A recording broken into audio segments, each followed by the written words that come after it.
But now you've mentioned Agatha Christie several times, and obviously the Monogram Murders just came out and people are very excited about it.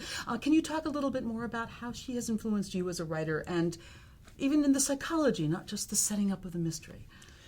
I think she's influenced me hugely. I mean, I started reading her when I was about 12, and by the time I was 14, I'd read every book she'd published, and I've reread them all many times since. I think the main thing I inherited, well, the main two things, when I say inherited, obviously, she didn't leave these things to me. She had no idea who I was. I was only about 1 year old when she died, but she instilled in me this idea of what the perfect crime novel should be, because I thought her novels were the perfect crime novels. And I think she does two things that nobody else does. I think she really builds and builds and builds up the suspense in a way that almost no other crime writer does. With an Agatha Christie novel, you are so desperate to solve the puzzle, and at the same time you stand no chance of solving it because she's much cleverer than you. So that's one thing. She really focuses, she almost relishes dangling that suspenseful clue, knowing you're not going to get it. She almost teases you by going, Poirot and Miss Marple will often draw your attention to the significant clue, knowing, and with Agatha knowing, that you're still not going to get it.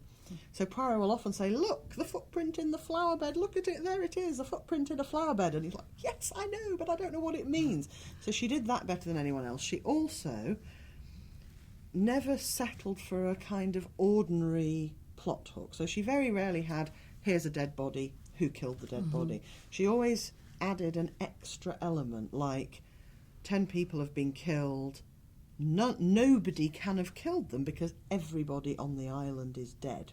So there's no one left alive to be the murderer. So she specialised in these kind of seemingly impossible things, or so outlandish that you just couldn't even begin to speculate what could be going on. And that was a huge influence on me. So all the books I've written, my sort of contemporary psychological thrillers, that's something I've not even consciously but just subconsciously found myself trying to do, because I think it's so much more intriguing and mysterious if, instead of thinking, well, I know what's happened, a murder has happened, it's got to be one of those 5 suspects, which one is it, that's fine, but it's much better if you're thinking, I literally have not got a clue what could be going on here.